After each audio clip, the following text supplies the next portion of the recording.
챕터 2 갈라디아서 6장 7절 스스로 속이지 말라. 하나님은 업신여김을 받지 아니하시나니 사람이 무엇으로 심든지 그대로 거두리라. 많은 사람들, 특히 신앙인들 중에도 죽고 사는 것이 혀의 권세에 달려있다. 잠언서 18장 21절는 하나님의 말씀의 깊이를 온전히 깨닫는 이는 드물 것이다. 어쩌다가 책이나 사람들을 통해 그런 말을 듣게 되면 과거에 무지한 사람들이 지어낸 미신의 하나처럼 치부해버리고 만다. 그런 사람들은 지금 우리보다는 배움이 없었으니까 교육이나 상식이 부족한 시대의 사고방식이지. 오늘날처럼 과학적 연구가 활발하게 이루어졌던 것도 아니고 상식적 판단이 어려운 상태에서 그런 말이 나왔을 거야. 그러나 혀의 권세에 대한 말은 상투적인 문구나 입에 발린 소리가 아니다. 네 입의 문을 지킬지어다. 미가서 7장 5절 참조라는 이 명령은 하나님께서 직접 하신 말씀이다. 잠언서 13장 2, 3절은 이렇게 말한다. 사람은 입의 열매로 인하여 복록을 누리거니와 마음이 괴사한 자는 강포를 당하느니라. 입을 지키는 자는 자기의 생명을 보존하나 입술을 크게 벌리는 자는 멸망이 오느니라. 이것을 이해해야 할 때야 비로소 우리는 어렴풋이나마 영적 세계를 엿볼 수 있는 출발 선상에 서게 되는 것이다. 잠언 21장 23절에서 하나님께서 우리에게 하신 말씀을 들어보라. 입과 혀를 지키는 자는 자기의 영혼을 환난에서 보존하느니라. 하나님께서 우리에게 반복적으로 교훈하시는 말씀은 바로 우리의 입술을 지키라는 것이다. 부전자전이라는 널리 알려진 속담에도 불구하고 얼마 전까지만 해도 사람들은 대개 가족의 저주라는 개념을 잘 이해하지 못하고 있었다. 우리 교회에서는 3, 4개월마다 저주를 끊어버리고 축복을 풀어내는 법을 계속해서 가르치고 있다. 그럴 때면 전 세계에서 사람들이 모여들고 우리가 함께 기도하면 그들의 인생이 즉각적으로 바뀌게 되는 것을 경험할 수 있다. 사람들이 수년간 염원해온 기적이 일어난다. 병고침, 재정, 가정의 기적 등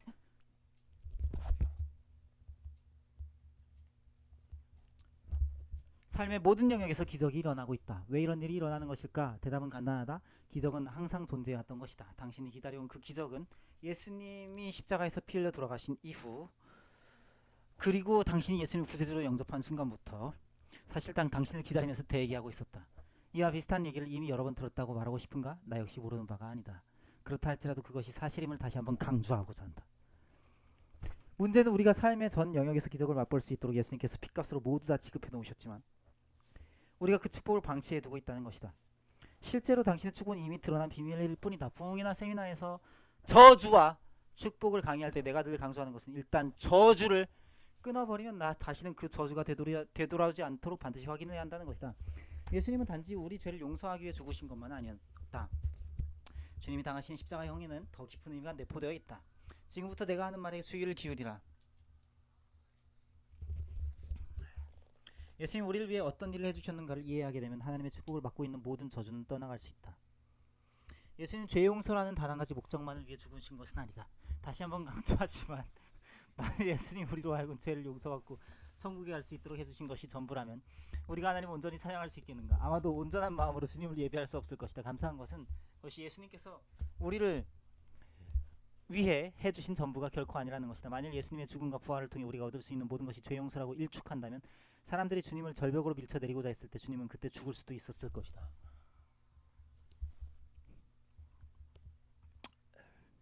아니면 예수님 묶어놓고 채찍으로 휘두를 때 그 고통으로 인하여 죽을 수도 있었을 것이다. 그러나 주님은 그런 식으로 죽음을 보지 않으셨다. 우리의 구원을 완성하려면 반드시 십자가의 고난을 받아야 한다는 사실을 주님은 알고 계셨던 것이다. 주님이 고난의 길인 비아 돌로로사를 걸어가야 했던 이유는 우리 죄를 용서하는 것뿐만 아니라 갈보리 십자가에서 우리의 저주를 친히 담당하기 위해서였다.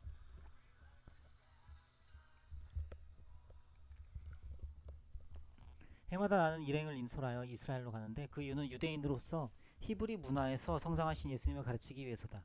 성경에 나오는 예수님의 교훈은 대부분 유대인의 문화를 배경으로 하고 있다. 그 여행 속에서 예수님이 걸어가신 갈보리까지 주님의 발자국을 따라가는 일정을 반드시 포함시킨다. 이 길을 걸으면서 우리는 예수님이 피를 흘리신 곳마다 멈춰서서 짤막한 나의 설명과 더불어 기도를 올린다. 예수님이 처음으로 피를 흘리신 곳은 겟세마네 동산이다. 그런 다음 죄악의 저주를 끊기 위해 가시관을 쓰셨고 우리의 병고침을 위해 기둥에 묶여 채찍질을 당하셨다. 그 다음 갈보리까지 가셨다. 거기서 주님은 손과 발, 옆구리에서 피를 흘리셨고 마지막으로 동산 무덤에 봉해졌다. 우리가 발을 멈추는 장소마다 말로 표현할 수 없는 하나님의 사랑과 능력이 부어진다. 바로 그런 현장에서 하나님의 능력이 사람들의 삶 속에 기적으로 역사하는 것을 보게 된다. 호세아서를 통해 주님이 우리에게 교훈하시는 바를 기억해보자. 내 백성이 지식이 없으므로 망하는도다. 호세아서 4장 6절 우리를 파멸시키고 축복을 가로막을 수 있는 가장 큰 요인은 하나님을 아는 지식의 부재이다. 예수님이 요한복음 8장 32절에서 이렇게 말씀하셨다. 진리를 알지니 진리가 너희를 자유롭게 하리라. 우리는 수도 없이 이 구절을 인용한다. 또한 진리가 너희를 자유롭게 하리라는 말을 귀가 따갑도록 들어온 것도 사실이다. 그러나 대단히 유감스럽지만 예수님은 그런 말씀을 하신 적이 없다. 진리가 너희를 자유롭게 할 것이라는 말씀은 하지 않으셨다. 주님의 말씀을 정확히 옮기자면 너희가 알고 있는 그 진리가 너희를 자유롭게 할 것이라고 했다. 예수님께서 내 삶에 들이운 저주를 끊어버렸다는 사실을 깨닫게 되었을 때 나는 약물, 분노, 빈곤에서 해방되었다. 나는 그전부터 이미 그리스도인의 삶을 살고 있었다. 내가 자유를 맛보고 풍성한 삶을 누리도록 예수님이 대가를 지급해 놓으신 것도 이미 오래전의 일이었다. 그 사실은 이미 오래전부터 존재하고 있었으나 내가 그 진리를 이해하거나 깨닫기 전까지는 그런 자유를 맛보지 못하고 있었던 것이다. 호세아 4장 6절에서 내 백성이란 부분을 유의해보면 온 세상 사람들을 지칭하는 것이 아님을 알 수 있다. 여기서 내 백성이란 하나님을 모르는 사람들이 아니라 하나님을 사랑하는 자들을 가리킨다. 그들은 거듭난 자들로 아브라함, 이삭, 야곱의 하나님을 섬기는 자들이다. 내 백성이 망하는 도다. 어떻게 원수들이 하나님의 백성을 계속 짓밟을 수 있을까? 어떻게 원수가 예수님의 보혈을 대적할 수 있단 말인가? 어떻게 원수가 하나님의 모든 약속을 거역할 수 있단 말인가? 우리가 깨닫지 못하는 동안 무지의 틈새로 원수가 침투한 것이다. 더러운 귀신이 사람에게서 나갔을 때 물 없는 곳으로 다니며 쉬기를 구하되 얻지 못하고 이에 이르되 내가 나온 내 집으로 돌아가리라 하고 가서 보니 그 집이 성수되고 수리되었거늘 이에 가서 저보다 더 악한 귀신 7을 데리고 들어가서 거하니 그 사람의 나중 형편이 전보다 더 심하게 되느니라. 누가복음 11장 24에서 26절. 이 구절은 우리가 유대인의 배경에서 살펴보지 않으면 상당히 난해하게 다가온다. 유대적 배경에 대한 이해가 선행될 때 비로소 우리는 유대인으로 오신 우리의 메시아 유대인의 랍비로서 우리의 스승 되신 예수님께서 우리에게 가르쳐 주시니 놀라운 계시를 바르게 이해할 수 있다. 예수님 당시 예수님께서 누가복음에서 하시는 말씀은 누구나 다 이해할 수 있는 내용이었다. 복음서 어디에도 예수님이 이방인들에게 하시는 말씀은 없다는 사실을 떠올려보라. 예수님은 유대인들을 대상으로 말씀하고 계셨다. 그들은 하나님이 죄를 용서해 주시는 방법과 하나님의 언약의 약속들을 맡고 있는 저주를 끊어버리는 하나님의 방식을 쉽게 이해할 수 있었다. 예수님이 하시던 말씀은 모두 레위기의 내용의 바탕에 있었다. 레위기 16장 14에서 16절, 19에서 22절. 그는 또 수송아지의 피를 가져다가 손가락으로 속죄소 동쪽에 뿌리고 또 손가락으로 그 피를 속죄소 앞에 7번 뿌릴 것이며 또 백성을 위한 속죄제 염소를 잡아 그 피를 가지고 휘장 안에 들어가서 그 수송아지 피로 행한 같이 그 피로 행하여 속죄소 위와 속죄소 앞에 뿌릴지니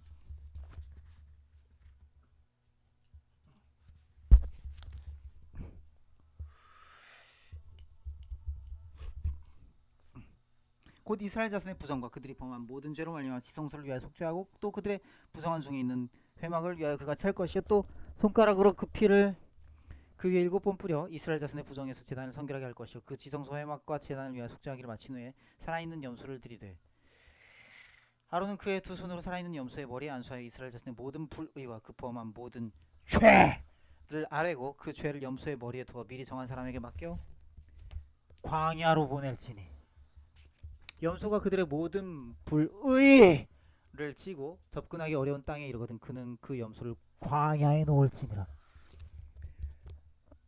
레위기 16장 14에서 16절, 19에서 22절.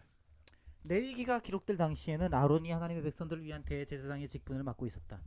하나님의 제단은 돌로 만들어져 있었고 희생제사를 드릴 때가 되면 희생제물로 염소나 양 중에서 2마리를 택하여 제단으로 끌고 왔다.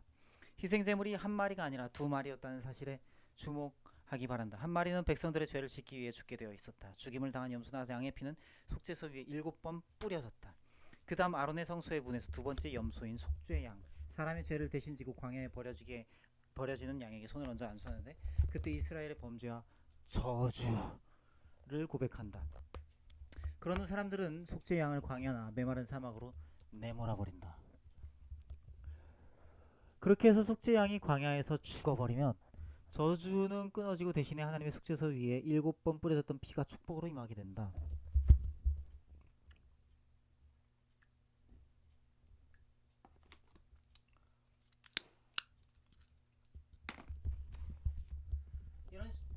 이런 식으로 속죄양이 죽게 되면 백성들은 죄를 용서받을 뿐만 아니라 하나님의 능력과 축복도 함께 경험하게 된다.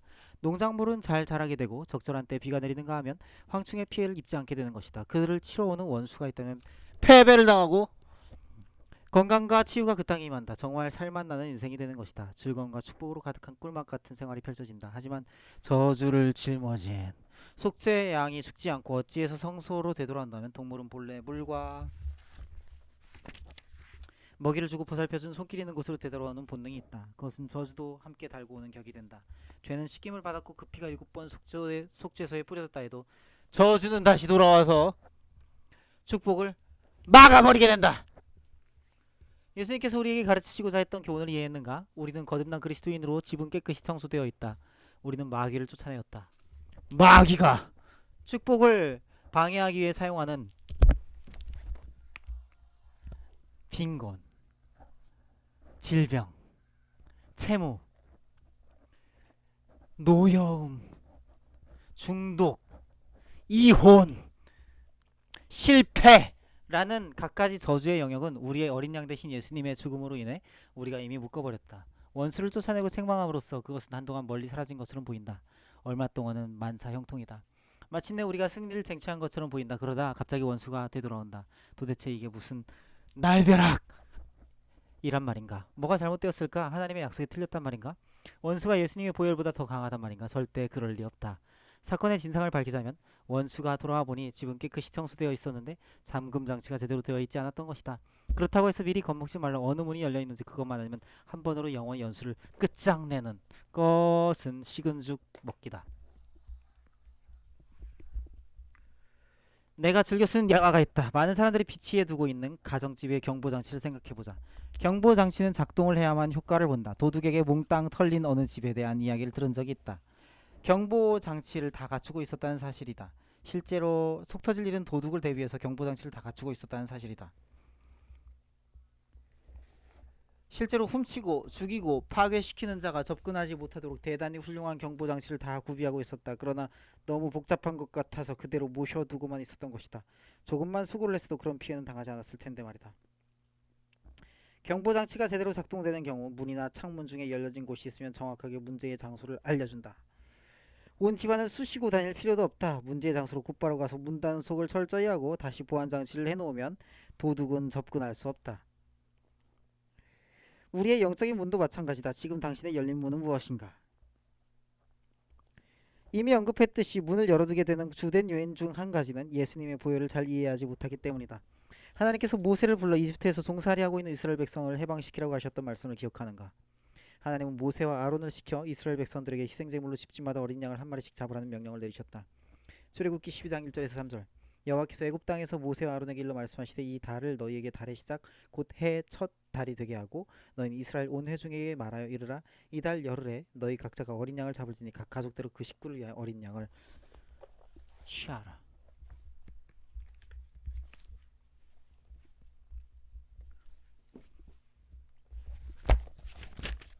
내가 애굽 땅을 칠 때 그 피가 너희가 사는 집에 있어서 너희를 위하여 표적이 될지라. 내가 그 피를 볼 때 너희를 넘어가니 재앙이 너희에게 내려 멸하지 아니하리라. 출애굽기 12장 13절.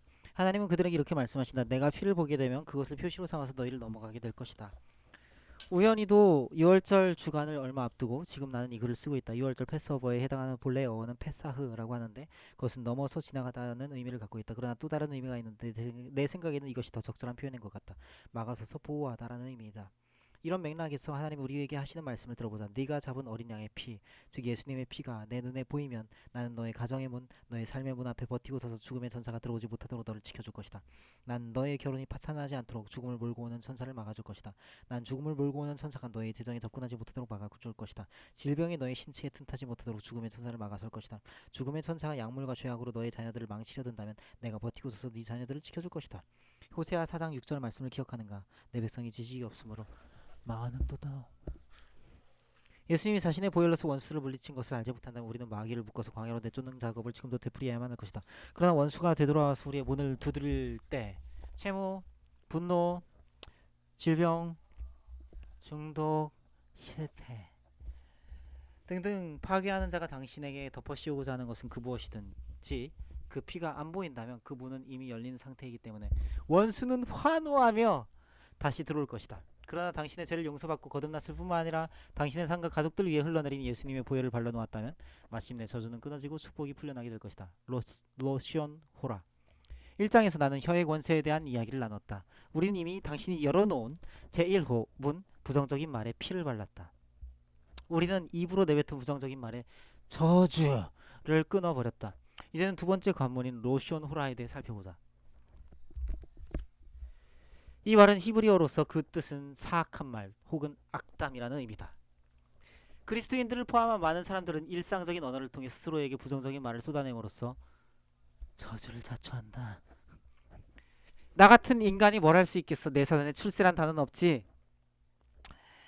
난 곧 파산할 거야. 한마디로 노숙자가 되는 거지. 부정적인 말은 부정적인 결과를 만들어낸다. 반면 긍정적인 말은 긍정적인 결과를 만들어낸다. 어떻게 혀를 가지고 죽이기도 하고 살리기도 할 수 있는지 많은 사람들이 궁금해한다. 잠언 18장 21절의 말씀을 다시 한번 상기해보자. 죽고 사는 것이 혀의 힘에 달렸느니 혀를 쓰기 좋아하는 자는 혀의 열매를 먹으리라. 아직도 이 말씀이 미심쩍은가? 여러분 중에는 이렇게 생각하는 사람도 있을 것이다. 그냥 힘드니까 저렇게 말하겠지.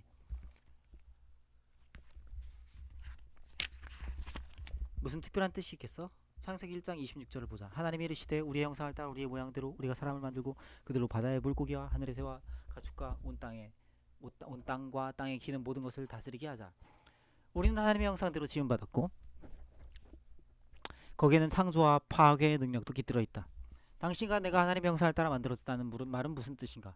외형적인 모습이 하나님을 닮았다는 것이 아니다. 그렇게 생각한다면 그건 말도 안 되는 소리다. 어떤 사람은 남자로 어떤 이는 여자로 태어나지 않는가? 피부색이 하얀 사람이 있고 거무스름한 사람이 있다. 키다리가 있는가 하면 난쟁이도 있다. 그렇다면 도대체 하나님의 형상으로 만들어졌다는 것은 무슨 의미일까? 하나님은 선하시고 친절하시며 인내와 자비가 풍성하셔서 오래 참아주시며 관대하게 용서해주시는 분이다. 그렇다면 하나님의 대리자로서 하나님의 나라를 대표하는 하나님의 자녀들도 정확히 그런 모습을 드러내야 마땅하다.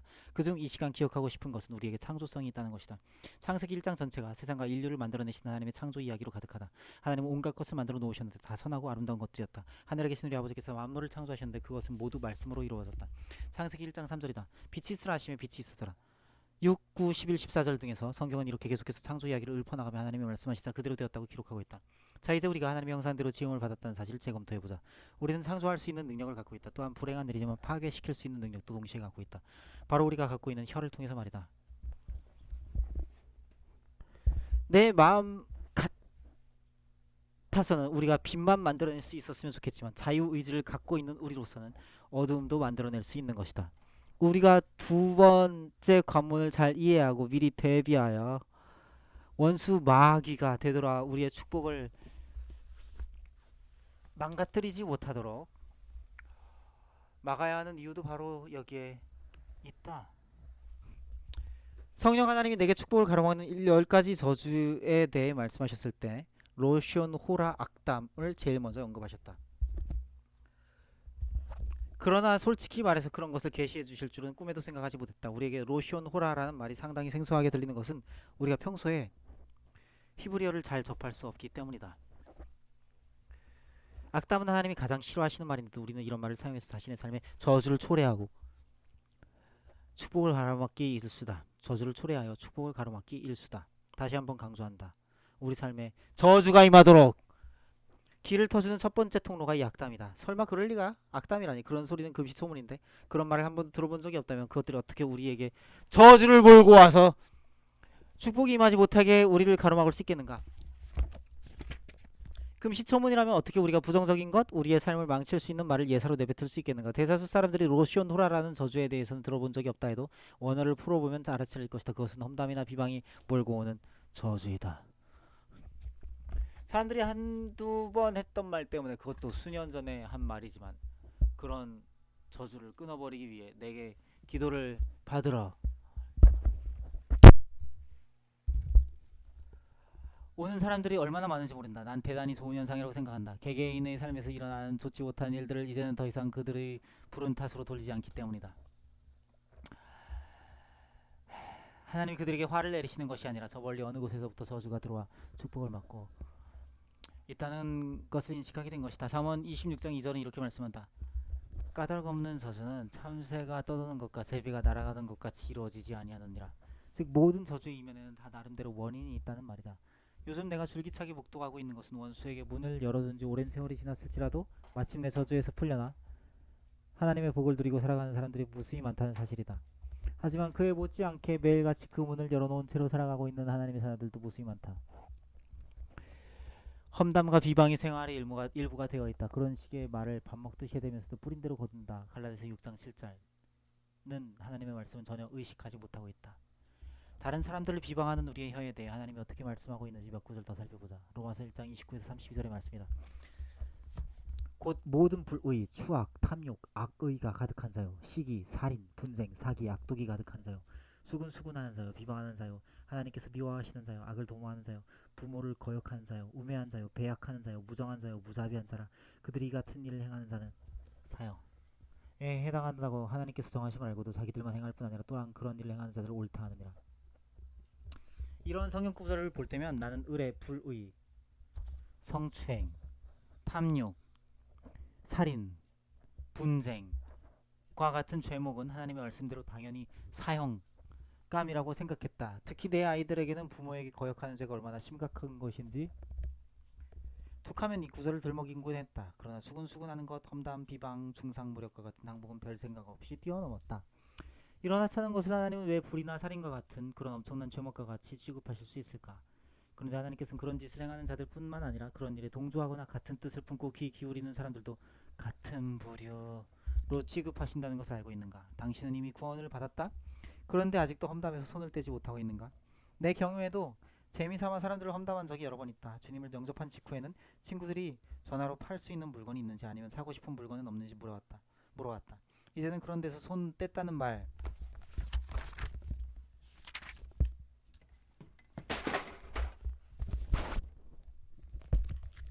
나가자 두세 달 후에는 그런 전화가 오지 않았다. 두세 달 정도 사람들이 내게 그런 전화를 걸어오는 것은 이해할 만하다.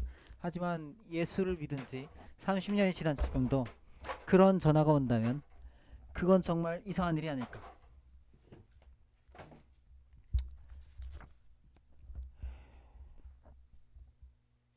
험담도 이런 측면에서 바라보면 이해가 가능하다.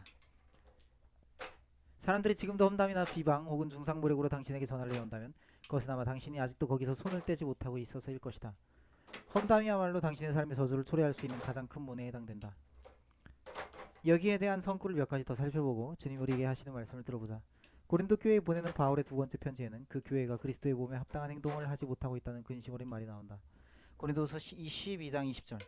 내가 갈 때에 너희를 내가 원하는 것과 같이 보지 못하고 또 내가 너희에게 너희가 원하지 않는 것과 같이 보일까 두려워하며 또 다툼과 시기와 분냄과 당짓는 것과 비방과 수군거림과 거만함과 혼란이 있을까 두려워하고. 고린도서 12장 20절. 바울은 고린도 교회의 온통 싸움질, 시기, 이기심, 비방, 수군거림 혹은 악담이 득실거릴까봐 심히 걱정하고 있다.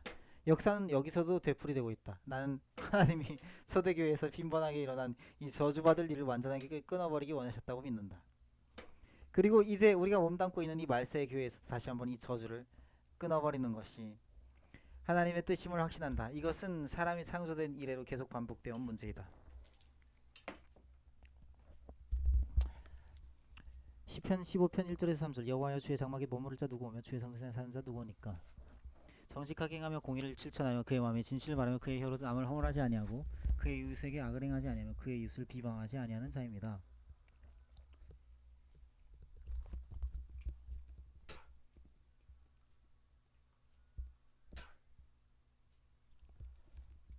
다윗이 품고 있었던 의무는 하나님 아버지 당신의 존전에서 살아가려면 어떤 성품을 갖춰야 합니까 하는 것이었다. 여기에 열거되어 있는 항목 중에 우리가 지나쳐서는 안 되는 한 가지 조건이 혀를 가지고 남을 허물하지 않는 것이다. 악담의 영에 관해 성경이 우리에게 가르치고자 하는 교훈의 심각성을 완전히 이해하려면 하나님의 말씀을 최초로 전수받은 유대인의 배경으로 돌아가야 한다고 생각한다. 아브라함, 모세, 예수님 그리고 유대인 형제자매들은 이 말을 어떻게 이해하고 있을까? 대개 우리들은 험담이나 비방에 관한 성구를 대하게 되면 묵상은 제쳐두고 대강대강 지나치는 경향이 있다. 그러나 유대 학자들로부터 이 주제를 가지고 가르침을 받다 보면 여기에 얼마나 깊고 방대한 교훈이 들어있는지 놀라게 된다. 숫자로 보면 몇 안 되는 구절이지만 로시온 호라의 저주에 관한 책은 문자 그대로 수십 건이 넘는다. 라피의 가르침에 따르면 우리는 절대로 험담이나 비방을 입에 담아서는 안 된다. 그런 말을 하거나 유포해서도 안 될 뿐만 아니라 그런 말을 듣는 것조차 금지하고 있다.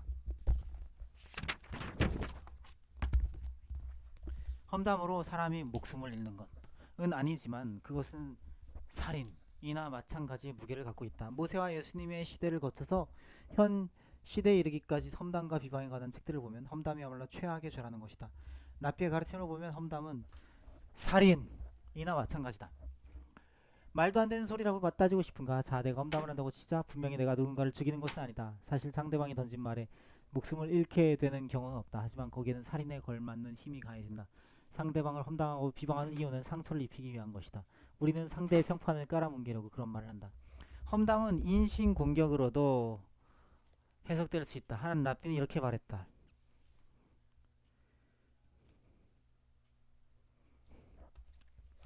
험담으로 인해 개인의 사생활, 평판, 명예, 기회, 장래가 순식간에 망가질 수 있다.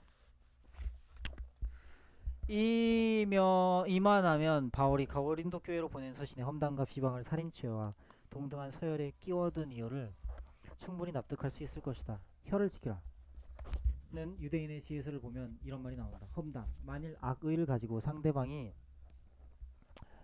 없는 데서 험담을 하고 그 사람에게 당신이 한 짓을 원래 숨기려 한다면 그것은 발설해서는 안 되는 로시온 호라의 금지 명령을 어기는 것과 같다. 그렇게 되면 당신에게도 저주가 임하게 된다. 그의 이웃에게 은밀히 해를 끼치는 자는 저주를 받을 것이다. 신명기 27장 24절. 여기서 해를 끼친다는 말은 손으로 상대를 두들겨 팬다는 말이 아니라 혀를 가지고 사람을 난타한다는 것이다. 상대가 모르게 신체에 해를 가하는 것은 불가능한 것처럼 보이지만 험담을 통해서는 가능하다. 유대인의 배경 속에서 하나님의 말씀 연구해보면 로시온 호라나 악한 말에 연관된 계명이 31가지나 된다는 것을 알게 된다. 여기서는 몇 가지만 간추려 보겠다. 사람들을 찾아다니면서 나쁜 말을 퍼뜨려서는 안 된다. 너는 네 백성 중에 돌아다니며 사람을 비방하지 말며 네 이웃의 피를 흘려 이익을 도모하지 말라. 나는 여호와이니라. 레위기 19장 16절. 이것은 고질적인 고자질쟁이에게 해당하는 저주이다. 이 집 저 집을 떠돌아다니는 장돌뱅이처럼 습관적으로 험담을 퍼뜨리는 자를 말한다. 어느 라피의 말을 빌리자면 전화가 생긴 이후부터 저주가 엄청나게 확산되었다고 한다. 인터넷은 속도와 공간 제한을 두지 않고 무한정 비방과 험담의 시대로 우리를 몰아가고 있다. 거짓 풍설을 퍼뜨리지 말라. 너는 거짓된 풍설을 퍼뜨리지 말며 악인과 연합하여 위증하는 증인이 되지 말라. 출애굽기 20장 1절. 여기서는 우리가 험담이나 비방을 말하지도 말고 듣지도 말라고 가르친다. 그것이 거짓이든 진실이든 상관이 없다. 듣는 자, 즉 이야기를 사는 구매자는 판매자, 즉 이야기를 흘러보내는 자보다 더 큰 저주를 받게 될 거라고 말한다. 이런 논리가 가능한 이유는 말을 퍼뜨리고 다니는 고자질쟁이가 아무리 험담을 하고 싶어도 들어줄 상대가 없다면 입을 다물 수밖에 없기 때문이다. 나병에 관한 충고를 귀담아 들어라. 신명기 24장 8절. 너는 나병에 대하여 삼가서 레위 사람 제사장들이 너에게 가르치는 대로 힘써 다 지켜 행하되 너희는 내가 그들에게 명령한 대로 다 지켜 행하라. 우리가 다른 사람들을 비방하며 모함하고 다닐 때 질병과 아픔이 찾아든다는 라비의 가르침을 깨닫기 전에는 도대체 이 성경 구절을 왜 갖다 놓았는지 이해가 되지 않을 것이다. 험담을 통하여 사람들에게 해를 끼치게 되면 우리의 삶에 질병의 저주들이 몰려올 수 있도록 귀를 닦는 것이 된다. 이전의 상황보다 7배나 더 험악한 상황에 빠질 수 있다. 치유 기도를 부탁하는 사람들이 있는데 정작 현장에 들어가 보면 그들의 삶에 들이고 있는 저주를 끊어버려 하는 경우가 허다하다. 요한복음 9장 1절에서 2절을 보면 제자들이 길을 가다가 한 맹인을 보고 예수님께 질문을 한다. 이 사람이 왜 맹인이 되었습니까? 그들은 어째서 이 사람이 병에 들었을까요? 라는 식으로 묻지 않았다. 제자들이 예수께 던진 질문의 이면에는 이런 뜻이 숨어 있었다. 어째서 이런 저주가 그에게 임했나요?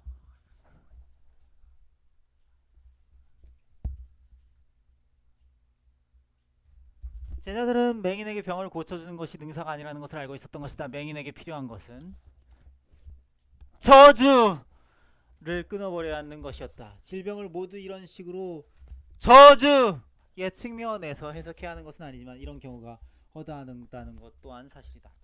다시 한번 강조한다. 말을 가지고 상대방을 하게 되면 우리의 삶에 저주가 들어오도록 길을 닦는 것임을 분명히 기억하라. 이 부분은 이해하기 어렵겠지만 하나님의 말씀을 가르치는 현자들은 우리가 상대방을 비방하거나 중상모략하면 실제로 신체적인 질병이 틈탈 기회를 제공하는 것이라고 가르친다. 만일 우리가 말을 가지고 영적인 질병을 퍼뜨리게 되면 그것을 틈타 우리의 삶에 신체적인 질병이 찾아들 수 있다는 것이다. 잠언 26장 2절의 말씀을 원문에 맞게 쉽게 풀이해보자. 참새가 떠도는 것과 제비가 날아가는 것에도 다 목적과 방향이 있다. 이와 같이 마찬가지로 저주도 아무런 이유 없이 임하는 것은 아니다. 언젠가 나에게 기도를 받으러 온 한 자매가 있었다. 자기 집안의 여자들은 모두 심한 질병의 문제를 안고 살았으며 결국 모두 요절했다고 한다. 그것도 하나같이 심각한 비만과 연관이 있었다. 살을 빼기 위해 백방으로 노력했으나 허사였다. 그녀를 두고 기도하자 축복을 가로막고 있는 문제가 있다는 것을 성령이 주시는 지혜로 알게 됐다. 나는 그녀에게 집안 대대로 여자들에게 내려오는 저주가 있다고 내가 받은 느낌을 그대로 전달해 주었다. 질병과 비만이 문제가 아니라 그 이면에는 이런 것들을 초래하는 저주가 숨어 있었다. 잠언 26장 2절은 저주가 찾아오는 데는 반드시 이유가 있다고 말한다. 새라고 해서 아무데나 헐헐 날아다니다가 둥지를 찾아 적당 한 나무에 운 좋게 내려앉는 것이 아니다. 오히려 때로는 수천 마일을 날아 마침내 자기 나무를 찾고 둥지를 트는 습성을 갖고 있다. 새들이 내비게이션을 갖고 다니는 것도 아니고 지도 또한 없지만 자기 둥지를 찾아올 수 있는 것은 새들을 그곳으로 끌어당기는 무언가가 본능적으로 작용하고 있기 때문이다. 그것이 바로 하나님이 이 구절에서 말씀하시고자 하는 것이다. 그것이 바로 하나님이 우리 이 구절에서 말씀하시고자 하는 것이다. 우리에게 임하는 저주는 어쩌다 보니 재수없게 걸려드는 게 아니다. 우리 자신 혹은 우리의 과거 아니면 집안에서 내려오는 모금가가 그 저주를 불러들여 우리의 영혼을 내 둥지를 틀게끔 만드는 것이다. 성령을 통하여 주님이 내게 보여주신 것은 그녀의 집안 여자들은 힘이 하도 하면서 늘 독한 말과 험담을 쏟아내고 있었다. 그녀 역시 이 사실을 인정했다. 자신뿐만 아니라 집안 대대로 그렇게 해왔다는 것이다. 그녀는 입을 거칠게 사용했던 것을 회개하고 나와 함께 기도했다. 그러나 우리는 그녀의 육신과 집안을 덮고 있는 저주는 다 끊어졌음을 선포했다. 그러자 순간적으로 체중이 80파운드 이상 감소했다. 그리고 마지막으로 내가 들은 소식은 그녀의 몸무게가 아직도 줄어들고 있으며 건강이 몰라보게 좋아졌다는 것이었다. 치유해야 할 때가 있는가 하면 어떤 경우에는 험담이 몰고 온 저주를 끊어야 할 때도 있다. 갈라디아서 6장 7절은 이렇게 말한다. 스스로 속이지 말라. 하나님은 업신여김을 받지 아니하시나니 사람이 무엇으로 심든지 그대로 거두리라. 우리에게 말씀하시는 하나님의 경고를 업신여겨서는 안 된다. 우리가 무엇으로 심든지 그것은 배가 되어 다시 우리에게로 되돌아온다. 만일 사랑을 심으면 그 사랑은 배가 되어 우리 삶에 임하게 된다. 돈, 자비, 친절 등등 그 무엇이든 마찬가지다. 무엇을 심든지 간에 우리는 우리의 삶과 가정을 통해 심은 대로 거두는 법칙을 맛보게 될 것이다. 만일 우리가 누군가의 재정에 해를 입히면 우리의 재정이 저주를 가져온다. 만일 우리가 어느 교회를 비방하게 되면 그 저주가 우리 교회에 임하게 된다. 만일 우리가 누군가의 자녀나 결혼 생활에 대해 험담하면 그 말이 항상 우리에게로 되돌아오게 된다. 내가 절대적으로 믿고 있는 것 중에 하나는 하나님은 사랑의 하나님이라는 사실이다. 죄 많은 우리를 오래 참고 기다려주시는 하나님의 인내와 사랑은 놀라울 정도다. 그러므로 웬만큼 심각한 죄가 아니고서는 하나님의 분노를 사지 않는다는 사실도 잘 알고 있다. 그러나 하나님은 이렇게 말씀하신다. 잠언서 6장 16절에서 19절 여호와께서 미워하시는 곧 그 마음에 싫어하시는 것이 옛일곱 가지이니 곧 교만한 눈과 거짓된 혀와 무죄한 자의 피를 흘리는 손과 악한 계교를 꾀하는 마음과 빨리 악으로 달려가는 발과 거짓을 말하는 망령된 증인과 및 형제 사이를 이간하는 자이니라. 여기서 하나님은 속성상 싫어하시는 것을 쭉 열거하고 계시는데 그것은 모두 상대방에 대한 우리의 태도와 연관되어 있다. 그러나 형제 사이를 이간하는 7번째 항목을 하나님은 우상 숭배와 같은 죄로 보고 계신다. 다시 한번 풀이하자면 이런 뜻이다. 내가 싫어하는 자는 험담과 비방으로 형제들을 중상모략하는 자들이다. 예수님은 이렇게 말씀하셨다. 너희가 서로 사랑하면 이로써 모든 사람이 너희가 내 제자인 줄 알리라. 요한복음 13장 35절. 나는 곧잘 이런 식으로 예를 든다. 예배 중에 뜬금없이 담배를 피우는 자가 있다면 여기저기서 흥분하는 소리가 들릴 것이다. 어떻게 감히 예배 시간인데 아니 저래도 믿는답시고 이 자리에 앉아있어? 단연코 예배 중에 흡연은 용인될 수 없다. 하지만 매주일마다 예배를 드리는 열방의 교회에서는 험담을 피우고 있어도 어느 한 사람이 이 의의를 제기하지 않는다. 실제로 너무나 많은 이들이 험담을 경청하고 있지 않은가. 성경의 교훈에 따르면 속으로 들어가는 것이 아니라 입 밖으로 나오는 것이 우리를 더럽힌다. 입으로 들어가는 것이 사람을 더럽게 하는 것이 아니라 입에서 나오는 그것이 사람을 더럽히게 하는 것이니라. 마태복음 15장 11절. 자칭 그리스도인이라고 말하면서 상대방에 대해 그렇게 야비한 행동을 하는 이유는 무엇일까? 랍비들의 가르침에 의하면 누구든지 성경을 묵상하는 자는 다른 사람들보다 더욱 큰 책임과 의무감을 가지고 자신의 입술을 험담으로부터 지켜야 한다고 말한다. 목회자인 우리들도 성도들에게 동일한 교훈을 강조하고 있지 않은가? 그러므로 사람이 선을 행할 줄 알고도 행하지 않으면 죄니라. 야고보서 4장 17절. 언젠가 이스라엘에서 랍비와 이야기를 나누던 중에 그 랍비가 나에게 대단히 도전적인 질문을 던졌다.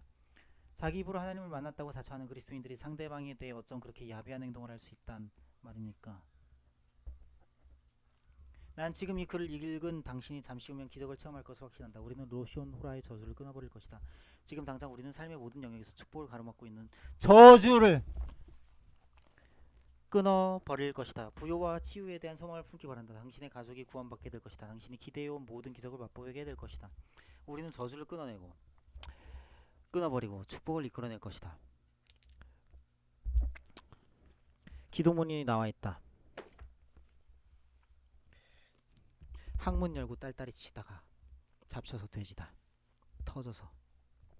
다음 영상에서 나머지 그 다음 챕터를 읽겠다.